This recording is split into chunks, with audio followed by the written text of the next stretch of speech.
네, 민족의 대명절 추석 연휴가 본격적으로 시작됐습니다.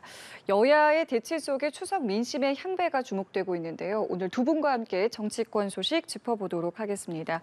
조청래 전 여의도연구원 부원장, 조기현 민주당 법률위원회 부위원장 두 분 나오셨습니다. 안녕하세요. 안녕하세요. 예, 안녕하십니까. 자, 먼저 여야 의정 협의체 관련해서 두 분께 질문을 드려보겠습니다. 일단은 추석 연휴 전에 출범이 되는 것은 사실상 불범이 됐고요. 의료계가 공식적으로 불참 의사를 밝혔습니다. 내용을 보면 정부의 태도 변화가 없이는 시기상조다라는 입장을 낸 건데요. 이 내용에 대해서 좀 어떻게 들으셨는지 들어보겠습니다. 일단 많이 걱정이 되네요. 그나마 이 추석 때 아무래도 국민들의 그 이동도 많고 사고도 많고 또 응급실을 찾게 되는 비중도 늘기 때문에 그 전에 좀 해결의 단초가 열리고 일부라도 전공의가 복귀할 수 있는 조건이 마련된다고 하면 그나마 좀 국민들께서 안심할 수 있게 되는 상황이 되기를 바랬는데 불가능하게 됐죠. 근데 의료계 어제 8개 단체에서 밝힌 입장처럼 정부의 태도 변화가 없는 이상 여야 의정 협의체 출범을 합의는 했어도 실제 가동되기가 어려운 상황이 되고 있습니다. 오늘 한덕수 총리가 밝힌 SNS 입장을 보면 앞으로도 더 어려울 것 같습니다. 심지 굳게 가겠다라고 하고 응급실과 상급병원은 더 어려운 불행에 양보해야 된다. 이게 지금 정부가 내놓을 수 있는 입장의 전부라는 겁니다. 그러니까 이 문제를 대화를 통해서 전공의나 의대생들을 복귀시키고 배우 진료라든가 지금 의료 체계가 무너진 부분을 어떻게든 수습하겠다는 대안을 내놓는 것이 아니라 버티면 이긴다, 버텨서 상황을 해결했다는 이 대책 외에 아무런 대책이 없는 것으로 보여지고요. 이런 부분을 해결하지 않는다고 하면 결국 의료계가 여야 의정 협의체에 들어올 가능성은 더 없기 때문에 앞으로가 더 걱정입니다. 예, 정부가 뭔가 변화를 해야 된다라는 말씀이신데요. 의료계의 어떤 입장에 대해서 어떻게 좀 들으셨는지요? 아니 이게 지금 말씀하신 대로 굉장히 답답한 건 맞고요. 지금 사실은 여야 의정 협의체가 가려면 의료계 대표가 참여를 해줘야 되는데 지금 각 언론을 통해서 나오는 것처럼 병원 관계자 입장 다르고 교수들 입장 다르고 전공의 학생들 입장 다 다르잖아요. 그러니까 대표성이나 상징성을 누군가가 몰아서 갈 수도 없는 그런 상황이고 그나마 대화 협의체에 약간 긍정적이었던 병원 관계자들마저도 의사협회라든가 전공의 협회에서 이게 반대 의견을 내니까 다시 움츠러드는 모양새여서 굉장히 답답해졌습니다. 이게 이제 문제의 핵심 2025학년도 의대 정원 문제를 원점에서 재검토하라는 의료계의 목소리가 그대로 유지가 되고 있는데요. 이 부분이 바뀌지 않으면 협의체를 열어가는 건 사실상 지금 불가능해 보입니다. 제가 보기에는 이게 이제 추석이라는 큰 어떤 시기, 상징적인 시기를 앞두고도 협의체를 만들지 못하면 이 갈등이 장기화될 수도 있다 이렇게 보여져요. 그런데 이제 지금 우리 조 변호사님께서 말씀을 하셨지만 저희가 지켜볼 때는 이렇습니다. 정부가 물론 의료계도 입장을 좀 대화를 위한 전형적인 모습을 보여야 되지만 네. 정부가 이 문제를 정책적인 시각에서 스탠스로 풀어나가려는 거 말고 좀 더 실질적이고 국민들이 볼 때 야 정말 애쓰는구나, 정말 노력하네, 국민들의 마음에 맞게 움직이네 하는 그런 모습들을 좀 보여줬으면 좋겠고 그런 모습이 보여져서 국민들의 마음을 먼저 얻어야 제가 볼 때 의료계도 지나친 주장을 굽힐 수 있는 그런 계기가 만들어지지 않을까. 예. 그래서 저는 이 문제가 장기화될까 싶어서 매우 걱정입니다. 두 분 모두 걱정된다는 말씀을 해주셨고 지금 여야 의정에서 의뿐만 아니라 여야의 입장도 사실은 지금 다릅니다. 국민의힘 같은 경우에는 이 연휴 기간에도 의료계를 좀 만나서 설득을 하겠다라는 입장인데 민주당에서는 대통령이 사과를 해야 된다. 책임자들에 대한 어떤 문책이 필요하다라고 이야기를 하고 있습니다. 근데 또 일각에서는 민주당이 요구한 대로 한다고 해서 의료계가 돌아오는 건 또 아니지 않느냐라는 말도 있어서요. 민주당의 요구가 선행돼야 된다고 생각을 하십니까? 그러니까 여야 의정 협의체입니다. 그런데 사실 앞에 있는 여당과 야당은 지금 사태 해결을 위한 중재 역할을 할 수밖에 없죠. 왜냐하면 문제를 입법적 조치를 통해서 해결할 수 있는 문제가 아니기 때문에 정부나 의료계가 이 입장 변화를 통해서 협의 테이블로 나와야 됩니다. 그런데 큰 틀에서 대화체를 어떻게 이끌어 갈지에 대해서는 저희는 뭐 한동훈 대표가 얘기하는 방향이 틀리지 않다고 봅니다. 다만 의료계를 의정 협의체 테이블로 끌어내기 위해서 전제 조건이 필요한 거 아니겠습니까? 의료계 입장에서의 복귀 명분도 필요한 거고, 그리고 당장의 문제 해결을 위해서 이게 의미 있는 대화가 가능할지에 대한 어떤 전향적 모습을 보여줘야 되는데, 정부가 이제 그런 것을 하나도 실현하지 않고 있습니다. 2025년 정원 문제는 현실적인 어려움이 있지만 무조건 안 된다는 입장으로 갈 경우에 의료계가 복귀하기 어려운 상황을 스스로 계속 만들고 있는 부분도 있고, 또 지금까지 어찌됐든 누가 옳고 그르냐를 떠나서 의료 2,000명 증원안을 발표하고 전공의나 의대생들이 뭐 사직서를 내고 수업을 거부하는 상황 이렇게까지 왔다고 하면 이 문제에 대한 해결의 책임은 무조건 정부에게 있는 겁니다. 그 의사들에게 굴복했다고 해서 비판받을 수 있고 의사들을 비판할 수 있지만, 지금은 이 상황으로 인해서 전 국민이 의료 대란과 생명과 건강의 위험을 느끼고 있는 상황이라면 무조건 해결할 수 있는 대책을 만들어내야 되는 상황이 된 겁니다. 그러면 대통령이 사과 왜 못하시죠? 이게 뭐 의사 앞에 무릎 꿇으라는 사과 예우가 아니지 않습니까? 이 상황을 이렇게 끌고 온 것에 대해서 최고 대통령으로서의 책임이 있다. 인정한다. 그리고 이제 대화를 향해 풀어보자. 이렇게 왜 못하시죠? 그리고 2025년 정원도 수시 모집이 시작됐기 때문에 현실적으로 어려운 부분은 분명히 있습니다. 그런데 과거에 그 유사 사례가 있었고요. 이 고등교육법상 1년 10개월 전에 전형 발표를 해야 된다는 계속 그 얘기를 하고 있는데, 이미 2025년 정원도 올해 5월 달에 확정하지 않았습니까? 그러니까 그런 예외적인 사항을 통해서 문제 해결을 할 수 있을지 대화를 통해서 풀어가려면 이 전제 조건을 정부가 좀 풀어줘야 되는데 전혀 입장 변화가 없기 때문에 의료계를 대화 테이블로 끌어들이기 위해서 대통령의 사과나 2025년 정원까지 포함한 뭐 논의 의제를 제한 없이 한다. 이 부분을 민주당이 얘기하는 겁니다. 이게 여당, 그러니까 한동훈 대표의 입장과 크게 다르지는 않다고 보여지고요. 결국에 여당이 또 한동훈 대표가 의료계를 테이블로 못 끌어내고 있지 않습니까? 그러니까 여당 대표가 하지 못하는 일을 야당은 더 할 수 없는 거거든요. 그러니까 여당 대표가 대통령실을 설득하지 못하고 정부와 오히려 의견 대립이 계속 노출되고 있는 상황이라고 하면 의료계가 과연 누굴 믿고 복귀하겠습니까? 그런 측면에서 보면 의료계 복귀 명분으로서 대통령의 사과라든가 2025년의 정원 재논이라는 부분은 전제 조건이 될 수밖에 없는 상황이 됐습니다. 복귀 명분으로라도 필요하다는 말씀이신데요. 필요성에 대해서 어떻게 좀 보고 계십니까? 아니 지금 대통령의 사과와 장차관의 문책 인사, 이거는 제가 볼 때 지금 어정 갈등 국면을요, 정쟁화, 정치화 시키는 겁니다. 국민들이 바라는 것은 양쪽이 혹은 여야 의정이 대화를 시작했다, 이런 희망적인 소식을 바라는 거잖아요. 그러면 지금 민주당도 무슨 그런 정쟁용 주장을 할 게 아니라 의료계 인사들이 대화에 나올 수 있도록 지금 제1다수당이냐, 일당이잖아요. 책임 있는 좀 노력을 해주면 좋겠어요. 강 건너 불구경하듯이 앉아가지고 뭐 정부 비판하고 뭐 의료계가 들어오지 않으면 우리도 안 들어가겠다, 이런 지금 발언을 하고 있는 거 아닙니까? 지금 사실은 이렇습니다. 정부가 이 문제를 여야 의정협의체 문제를 받으면서 제로 베이스에서 논의하겠다고 이미 입장을 밝혔어요. 그죠? 그 전에도 의료계가 단일안을 내고 오면 논의할 수 있다라고 얘기를 했고요. 그러면 정부가 일단 물러선 모습을 보인 거잖아요. 그러면 의료계도 한 발 물러서 줘야죠. 지금 2025학년도 의대 정원 문제를 원점화시켜라. 그러면 원점화시키는 방법에 대해서 의료계가 방안이 있습니까? 들여다보면 방안도 없어요. 뭐 이런 식입니다. 뭐 수시 모집이 3,000여 명이니까 정시 모집을 하지 말아라. 뭐 이런 얘기를 하고 있잖아요. 그러면 지금 대학 입시를 바라보고 있는 수험생들이나 부모들은 뭡니까? 정부 정책을 믿고서 국민들이 여기까지 오는 건데 이미 진행되고 있는 것을 백지화하라? 이거는 아무리 그렇지만 국민의 생명과 안전을 담보로 의사들이 할 수 있는 말씀은 난 아니라고 봐요. 그러니까 일단 내용이 뭐가 됐든 나중에 결렬되든지 말든지 의료계도 한 발 물러서서 대화를 시작해서 국민들한테 희망을 줘야 되고요. 민주당도 자꾸 무슨 문책 인사 이런 거는 나중에 해도 됩니다. 일단 사태를 마무리하는 게 급하잖아요. 그죠? 지금 강을 건너고 있는데 저 말 빼고 이 말 넣어라, 이게 말이 됩니까? 그거는 책임 있는 정치를 하시는 분들이 할 말이 아니고, 국민들을 봐서 국민의 눈높이에 맞는 대화를 일단 시작하도록 힘을 모아야 된다 이 말씀드립니다.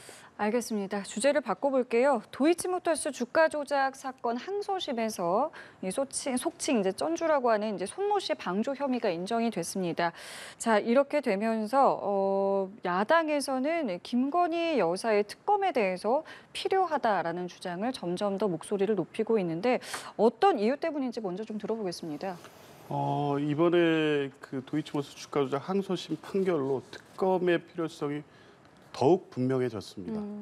이 사건이 지금 4년 6개월이 돼가고 있는데요. 예? 제대로 된 소환 조사도 없었고요. 그 과정에서 대통령실이나 김건희 여사 측은 소위 말해 1심에서 손모 씨가 무죄, 그러니까 전주인 손모 씨가 무죄이면 김건희 여사도 당연히 무죄다.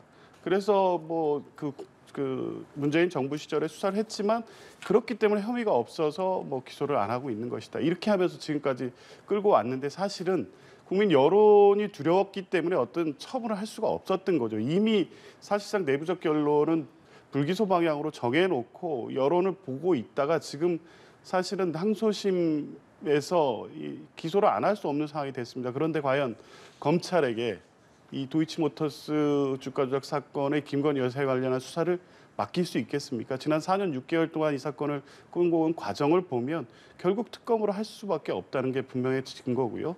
최근에 뭐 디올백 사건에 대한 뭐 불기소 입장 정리, 또 이 관저 공사와 관련된 감사원 발표, 이 지금 현 정부와 관련된 여러 가지 의혹들 문제 제기의 핵심에 김건희 여사가 계속 등장하고 있습니다.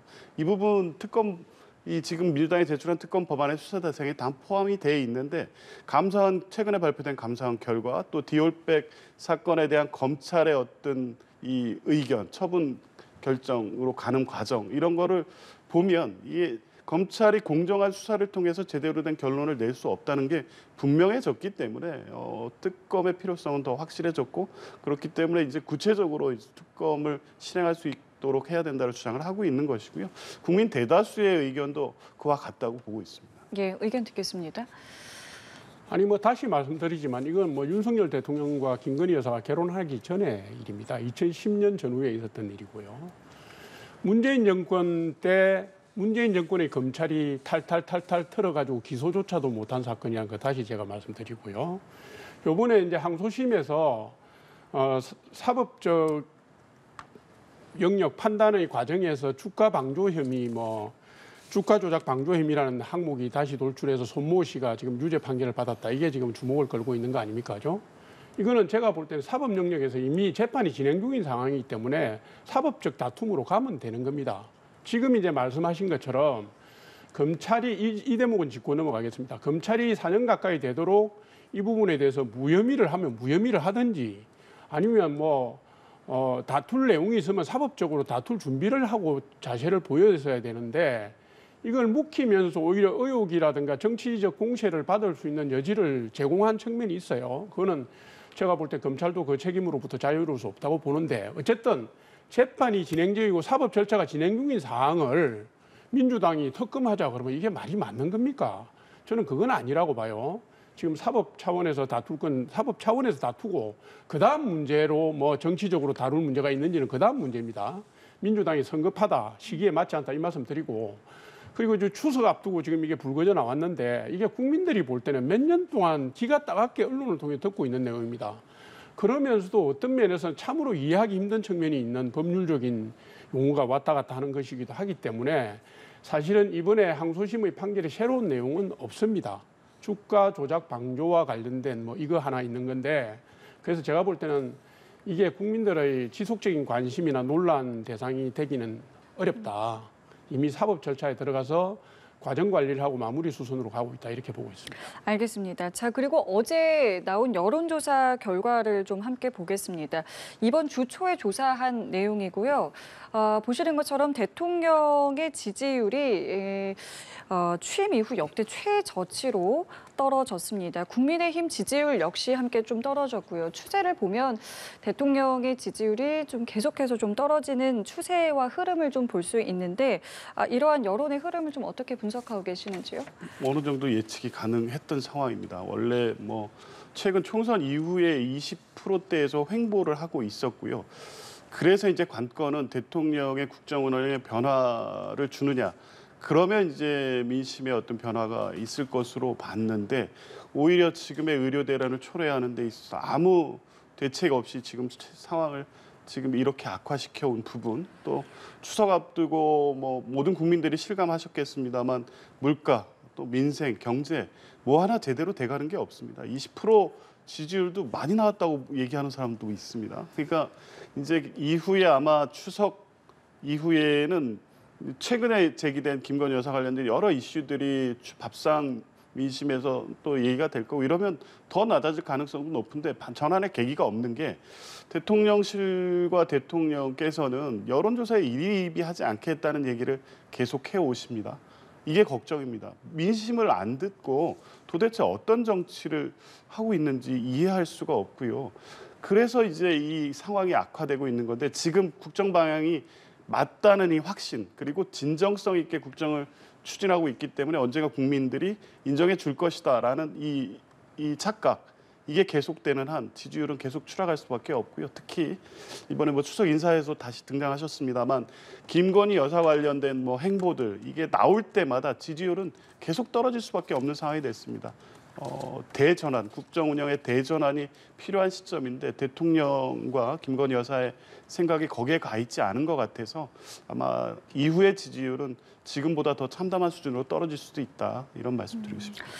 연휴 직전 조사 결과를 저희가 본 거고 이제 연휴가 끝나고 말씀하신 것처럼 뭔가 좀 모멘텀이 필요하다라는 말씀을 해주셨는데요. 반등할 만한 좀 어떤 해법이나 기회가 좀 있겠습니까? 글쎄요, 뭐 모멘텀이 필요한 거는 맞는데 뭐 사실상 뭐 특별한 뚜렷한 계기를 만들기는 사실 쉽지는 않아 보입니다. 이게 대통령의 임기 반환점을 좀 제법 앞두고 있는데 한 2달 앞두고 있는데 이런 결과가 나온 거는 굉장히 좋지 않은 건 맞고요. 대통령께서 여론조사에 일희일비 안 하시는 거는 뭐 이해할 수 있지만 참모들이 일희일비 안 하는 거는 그건 말이 안 되는 겁니다. 대통령실이라든가 국민의힘이 충분히 경각심을 가져야 된다는 대목은 제가 꼭 짚고 넘어가겠습니다. 가고 지금 이게 여론조사가 어려운 거는 말할 것도 없이 의정갈등 부분이 큰 역할을 하고 있고요. 그 기반에는 지금 경제적인 어려움이 잡혀 있습니다. 지금 국민들이 삶이 매우 팍팍하고 살기가 힘듭니다. 뭐 금리, 뭐 물가, 뭐 등 물가는 조금 잡혔죠. 등등 해가지고 우선 뭐 돈이 돌지가 않습니다. 그러니까 추석을 앞두고도 국민들의 마음이 좋지가 않아요. 그런 게 깔려 있고 그리고 또 암암리에 정부 여당의 행태라는 것도 국민들에게 희망을 주지 못하는 측면도 저는 있다고 생각합니다. 그래서 특별한 뭐 기회를 잡아서 일거에 반전의 계기를 만들 수는 없고요. 만약에 대통령께서 4대 개혁 벌여서 일을 한다 그러면 그 개혁을 정책적 목표를 내세우는 수준에 머물지 말고 정부 여당이 적극적으로 나서서 피나는 노력을 하는 모습을 국민들한테 보여야 됩니다. 야, 정말 애쓰네, 열심히 하네라는 말씀을 드려야 되고요. 그다음에 경제 문제에 대해서도 현장을 찾아가고 목소리 듣고 뭐 이런저런 노력을 하는 모습을 보여야 되는데 이게 테이블에 앉아서 공식적인 회의를 하는 모습 외에는 보이는 화면이 없어요. 그러니까 국민들이 어떤 희망을 가질 수가 없는 측면이 있습니다. 그리고 정부 여당도요. 각각의 역할을 해가면서도 마음을 합해가는 희망적인 모습을 보여드려야 됩니다. 제가 볼 때는 이걸 한 발 하다 보면 국민들께서 금방 아시거든요. 그러면 저는 반전의 계기가 만들어질 수 있다 이렇게 보고 있습니다. 알겠습니다. 자, 마지막 주제가 될 것 같은데요. 어제 북한이 우라늄 농축 시설을 처음으로 공개를 했습니다. 그리고 관련해서 한동훈 대표가 이 과거의 어떤 굴종 외교가 만들어낸 결과다. 좀 초당적으로 어떤 협력을 좀 찾고 대책을 좀 마련해야 될 것 같다라는 발언을 좀 내놨는데요. 북한의 어떤 이러한 어떤 행보와 한동훈 대표의 발언에 대해서 어떻게 좀 들으셨습니까? 초당적 대책이 필요하다는 부분은 뭐 공감됩니다. 국회 차원에서 뭐 논의할 수 있는 뭐 부분들이 있겠죠. 근데 1차적으로는 뭐 이런 정부가 이 대북 관계에 있어서 지금 아무런 어떤 진전된 그 논의라든가 제안이 없는 상황이기 때문에 이런 상황에서의 북한과의 갈등 또 북한의 어떤 핵 위협은 가중될 수밖에 없습니다. 그런데 좀 아쉽고 안타까운 것은 한동훈 대표가 이걸 또 과거 정부의 탓으로 돌립니다. 외교 정책 또 대북 정책이 정부 단위로 한 5년씩 이렇게 끊어집니까? 그러니까 다 전 정부에서부터 이 뭐 평화 정책으로 그 대북 관계가 개선될 때도 있고 악화될 때도 있고 또 악화되면 그 이후에 관계 회복을 위해서 또 안보와 평화를 위한 정책으로 나가기도 합니다. 문재인 정부 때 전쟁 위기까지 간 상황에서 결국에 극적인 협의를 이뤄낸 상황이었습니다. 물론 그 과정에서 미국과 북한 간의 협의가 노딜로 끝나고 그 이후에 지금 어제 이제 공개된 핵 우라늄 농축 시설까지 북한이 이제 핵 개발을 고도화하고 있는 상황이 온 것은 맞습니다만 그게 전 정부의 책임입니까? 그리고 국민의힘은 이 과정을 비판하면서 가짜 평화라고 얘기하는데 평화의 가짜와 진짜가 어디 있습니까? 국민이 느끼는 평화를 만드는 게 정치권 정부의 책임입니다. 그런 차원에서 본다고 하면 지금 과연 이 정부가 또 여당이 북한과의 관계 개선에서 국민들이 느끼는 안보적인 어떤 튼튼함, 그러면 반면 또 평화에 대한 어떤 안정감 이런 걸 주고 있느냐 이런 부분을 먼저 보셔야죠. 대북 관계에서 이번에 그 윤석열 대통령이 발표한 그 8.15 독트린에서 보면 결국에 북한에 대해서 어떤 자유주의의 흐름을 놓겠다 하면서 대북 전단 이런 거에 대해서 오히려 사실상 뭐 이 지지하고 이런 입장을 표하기 때문에 또 역으로 오물풍선이 날라오고 그러면 대북 방송을 하고 이렇게 악화되고 있는 상황입니다. 결국에 북한을 대화 테이블로 끌어내오고 또 비핵화를 하기 위해서 이 방향이나 목표가 달라질 수 있겠습니까? 그런 측면에서 보면 향후 이제 미국 대선 결과라든가 이에 따라서 우리 정부가 취해야 될 태도가 여러 가지 있겠지만 이 대북 관련된 정책 또 북한의 핵 개발을 놓고 전 정부의 책임, 우리 내부의 어떤 정치권의 상호 책임 공방을 하는 것은 전혀 필요하지도 않고 소모적인 논쟁을 왜 시작하는지 이해할 수가 없습니다. 여당 중진들도 뭐 자체 핵 무장이라던가 뭐 북핵 특위 구성 촉구가 필요하다 뭐 이런 목소리를 냈는데요. 어떻게 좀 들으셨습니까? 이게 이제 그 외교 이슈나 안보 이슈는 정부 여당의 역할이기도 해요. 그리고 북한이 이제 미사일 발사, 뭐 핵무기 실험 이런 거에 이어서 뭐 지난번에는 핵무력을 법적으로 보장하는 법적인 체계 정비를 마쳤고 이번에는 핵심 시설을 공개했잖아요. 그런데 집권 여당의 대표가 아무 얘기를 안 할 수도 없는 거죠.